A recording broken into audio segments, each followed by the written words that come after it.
so excited. This book was... That's just mean. Hello everybody, my name is Kelsey and we're about to get very, very nerdy with the owls.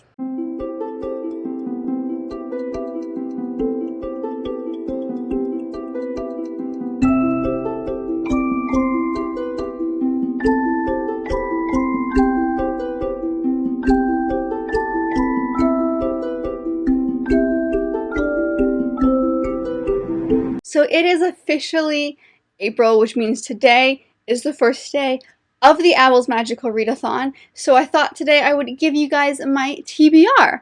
I am so freaking excited about this readathon. It's one of my favorites to do. It's the one that I've been doing since it was created. So I'm ready for the third year. I'm so excited. If you guys don't know what the Magical Readathon is, I will make sure I leave a link down below to G from Book Roast. She's the one who created this.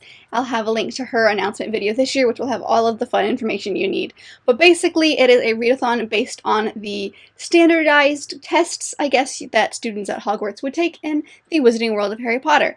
And April, we participate in the Owls, which was the test that they would have taken in their 5th year. And then in August, we participate in the Newts, which is what the tests they would have taken in their 6th year. Last year, G created an entire, booklet so that if you wanted to do a very specific type of job, like a career, that you could. So I'm definitely doing that. And this year she has bumped it up a ton. So last year I went for the career of Metal Charmer, and this year I've decided to go for the career of Hogwarts Professor, specifically Transfiguration. But she's also added a ton of add-ons on the end, like the different careers, different little I don't know, things and training that you can do. And so I've also decided that I'm going to be participating in the Animagus training. So basically by the end of this year I should be McGonagall.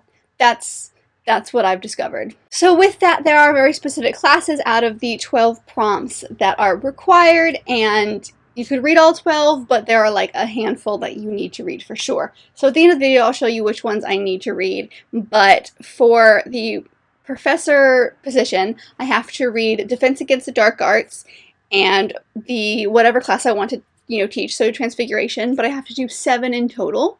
And then for the Animagus training, I have to do Arithmancy, Potions, and Transfiguration. So there are 4 that I definitely have to do, and then I can choose 3 others, but I'm hoping to get through all 12 because that would be awesome. And before I get started, I do want to mention that I do have TBR jars every single month, and so what I've decided to do is I've decided to pull early from them. So I did record that for you guys, which I'll play in a second, just so that I had options, so I knew what I needed to fit in my TBR.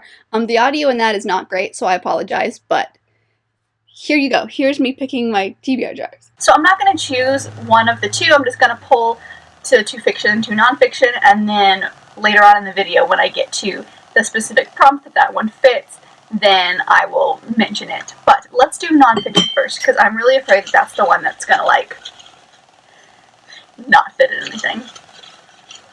Alright, give me something good. Give me something thin.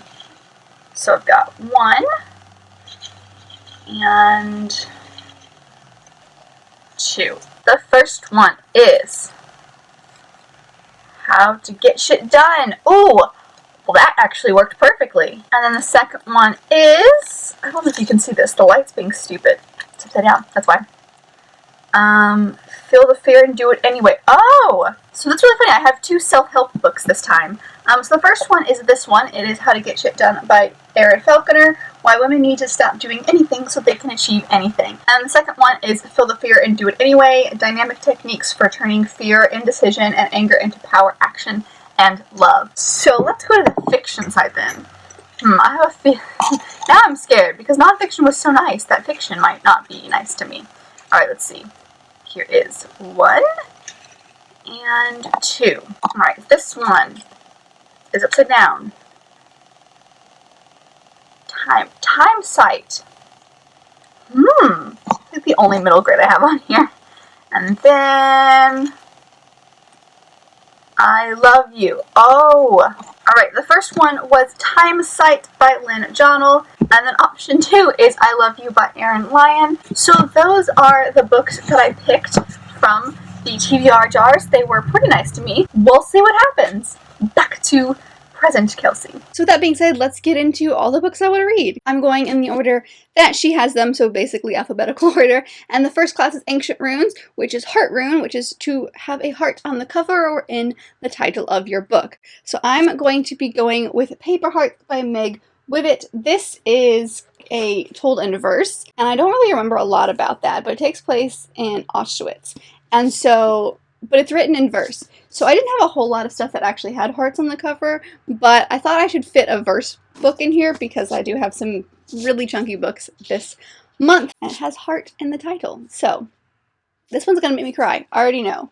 I'm gonna have emotions for this one, for sure. So the second class is Arithmancy, which is magical qualifications of 2, Balance Opposites, which is to read something outside your favorite genre. So I had a hard time picking this one because I feel like I read a good amount of genres, but the one that I don't actually read that much is like thriller mystery books. So I decided to go with this one just because it was one that I have had for a while, and it's one that I've been meaning to get to, and that is Murder on the Orient Express by Agatha Christie. I know like zero about this book.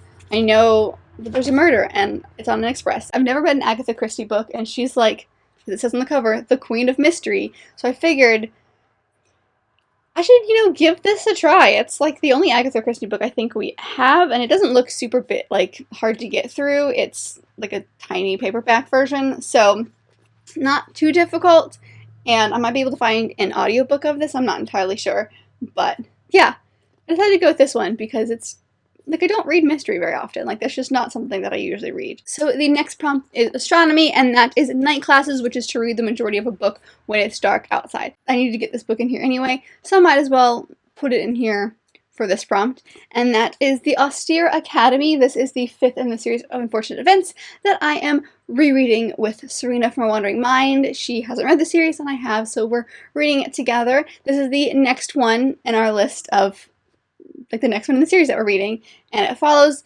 these 3 orphans who are basically being bounced from house to house because an evil person is after their money because their parents were very, very rich, and he's trying to figure out a way to get their fortune. So this is just the next installment when they're at an academy. The next prompt is Care of Magical Creatures, which is Hippogriffs, a creature with a beak on the cover, and I am so excited. This one might be the one that I'm the most excited for. I haven't actually decided yet. And that is the School for Good and Evil, the 3rd one in this series, The Last Ever After. And if you look closely, I've got some beaks here with our 2 swans. But this wraps up like the first half of the series, and I am so excited. It's a thick one, but I do have the audiobook of it, and it is a middle grade, and these are pretty easy for me to get through just because I'm so invested in these people now that I need to know. Some things happened at the end of the second one. I need to know what's going on in this one. I won't, spoil anything about this book, but the first one follows our 2 main characters, Agatha and Sophie, as they are hoisted away to this School for Good and Evil, and 2 people get stolen every single year, one for good, one for evil. They think they know which house or castle they're going to, but they end up getting switched. So the next class is Charms, and that is Lumos Maxima, a book with white on the cover, or a white cover. And so for this one, I'm going to be choosing the book that I picked from my nonfiction jar. This is my nonfiction pick, and that is How to Get Shit Done by Erin Falconer, Why Women Need to Stop Doing Everything So They Can Achieve Anything. This is not going to show up on camera. This is a self-help book, basically. I'm not usually into self-help books. I don't read self-help books a lot, but I am intrigued by this one. So, and it's not super long, so, and it looks like it's going to be like super easy to get through. So this is my choice for white cover. We'll see how I think about that one. The next class is Defense Against the Dark Arts, and that is Grindylows, a book set at the sea or coast. I think this one will work. And that is The Beholder by Anna Bright. This one, I believe, our main character goes on like a journey, so she's like on a ship, but basically the whole point of it is she's the daughter and her duty is to find like the perfect match, and then something goes terribly wrong and she and this guy don't actually end up getting together, and she gets banished, I believe, by her stepmother to go on this journey to find a suitor and not come back until she has one. And there's a boat on the cover. I don't know if you can tell, but that is definitely a ship. So she clearly has to travel on some oceans. So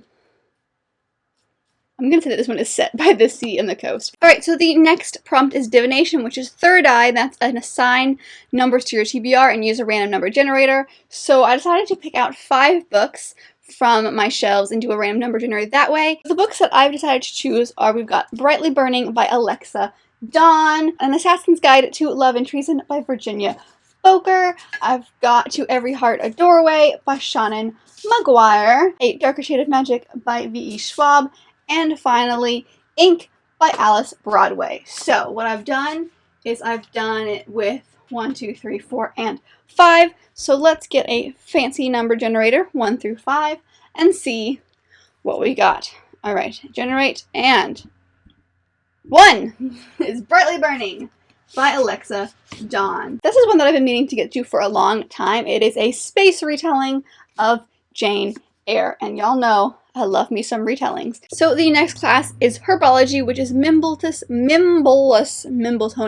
What a word. And that is a title starting with the letter M, and this just does not include like the or a or anything like that. And so I have decided to go with The Missing Manuscript of Jane Austen by Cherie James. I'm very excited about this one. I've had this one for such a long time, but it's basically what it sounds like. These two people happen to find a missing manuscript of Jane Austen. I believe this is like a book within a book as well, because you get their thing, but you also get like the manuscript. So I'm really intrigued to see where this one is going to go. I'm very excited about this one.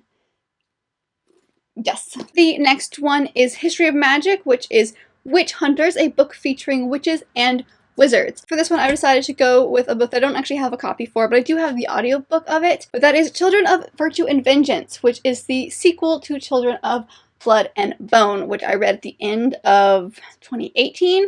This one's like super tiny too. I've had this audiobook in my Audible for a long time. I think I pre-ordered it like right after I read the first one because I was so excited about it. And I'm intrigued by it, but I would consider this like, I don't know if you would consider this witches and wizards, but like it's got magic in it, and they're like magi and like fancy and have powers. So like, to me, that's a witch or a wizard. So I'm going to include that. So the next class is Muggle Studies, and that is a book featuring the perspective of a Muggle, aka a contemporary. So I decided to go with the book that I picked out of my fiction TBR, and that is I Love You by Erin Lyon. This is just like your normal romance book, but it takes place in a world where marriage doesn't exist. They're all contracts, and it's this woman who is in a contract, and there's this guy called the contract killer, and then the moment that her contract ends with the guy that she's not married to, this guy's not interested in her anymore. I don't know what made me get this book. I don't know why I picked it up, but just the idea of contracts instead of marriage really intrigues me, and I'm curious to see how like that's going to work in this world. The next one is Potions, which is Shrinking Solution, a book under 150 pages, and that is Sanditon and the Watsons by Jane Austen. This one I've had for a while, and this one is 100 and... is it even 100 pages? It is 97 pages long, but this one basically is the unfinished 2 stories that Jane Austen has written. So we have the beginning of Sanditon and the beginning of the Watsons. So like, I don't know how to review this book. It's going to be really weird to review because it's not finished, and like you don't get to see where some of these go, but I'm really curious, especially with Sanditon, to see how like she starts, like where her writing is versus like the other copy I have where somebody else like takes over. And the last class is Transfiguration, and that is Animagus Lecture, a book or series that includes shapeshifting. So I consider this shapeshifting, and I feel like I used the first one in this series for shapeshifting, like the very first Owls. But I'm going to be reading The Everlasting Rose by Danielle Clayton. This is the second to the Bells. I consider this as shapeshifting because, at least in this world, I don't know about in this book, but in the first book and in this world, she is a belle, which means that she can, like, reform people's faces, give them different hair color, skin color, eyes, like, literally anything about their physical, like, appearance they want changed. She has the magic to do that. I consider that shape-shifting, kind of. So I'm gonna go with this one. I have been putting this one off for a long time, for literally no reason. I just need to get around to it, and I do have the audiobook of this, so I will be following along on the audiobook. But I just need to get this one done because, like, I've had this is an art copy. I've had this art copy for at least a year. It came out of March last year, and I got it. I got it at Y'all Fest the year before that. So I've had this for a while. So this is my shapeshifting book because I don't know if there's actually any shapeshifting in this book physically, but it's in the series. So I'm going to count that. Alright, so of those 12 prompts, these are the 4 that are required for the, careers that I want to do, which is the Beholder, Everlasting Rose, Sanditon and the Watsons, and Murder on the Orient Express. So that is 4, but I also have to read my 2 TBR jar books. So I've also got How to Get Shit Done, and then I Love You as well. So that's 6. These are the 6 books that I definitely need to read, and then I need to fit 1 more in here somewhere as well. Like I said, I'm hoping to get all of them done, but these are the ones that, are required. So that's everything that I've got to show you guys today. Thank you guys so much for sticking around and watching me as I geek out about books, because that's my life. Please let me know down below if you're participating in the Owls or what career you're going to be, any add-ons, anything fun like that. I would love to know. And if you're not participating in the Owls, tell me something fun that you want to read in April, because we all love books here. If you like this video, make sure to give it a big thumbs up and subscribe down below if you want to be part of this awesome growing family. I've also got all my social media down there as well if you'd like to check me out on any of those, and I will see you guys in my next video. Bye!